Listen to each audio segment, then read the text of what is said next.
G'day, today on the bench we're going to go through the crowbar circuit we built in a previous video, except this time I'm going to draw out the schematic and explain how it works, so let's get into it.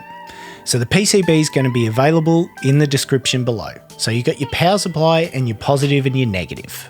So the first thing we need is a fuse. Now excuse my crappy drawing and my dirty hands, I've been working on motorcycle engines all day. That dirt never comes off.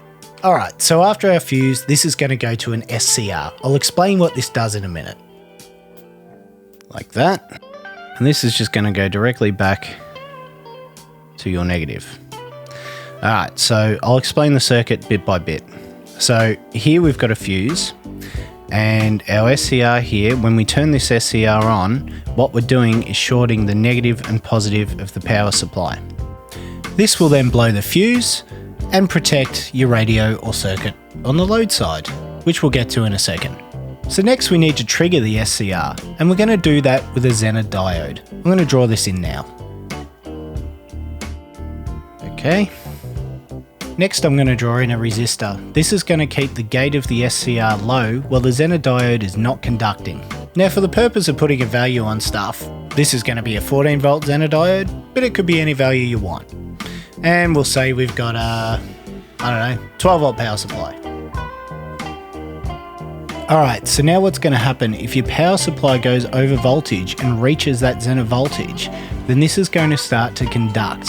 Then we'll see a voltage at the gate of the SCR and it will trigger, therefore shorting out your power supply and blowing the fuse.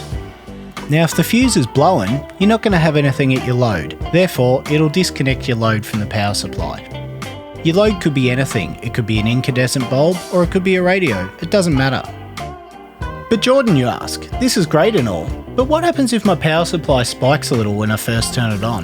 Well, that's a pretty easy fix, and I've included it on the PCB. You can add a Snubber Capacitor, and the purpose of this is to prevent accidental triggering of the SCR during power up.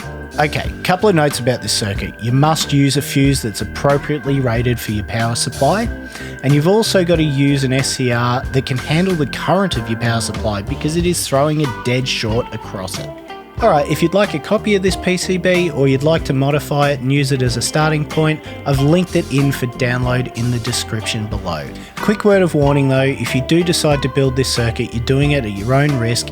You could potentially damage your power supply, or even worse, because remember you are throwing a dead short across your power supply.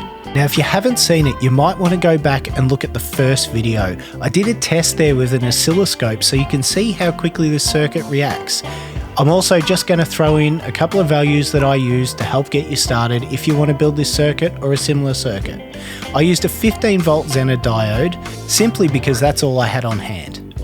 This is a really basic crowbar circuit, and sure, you can build something that's more advanced. For me, this was good enough, and it might be for you too. So if it's helped you out, please consider giving it a big thumbs up and subscribing. It'll really help me out. Until next time, catch you later.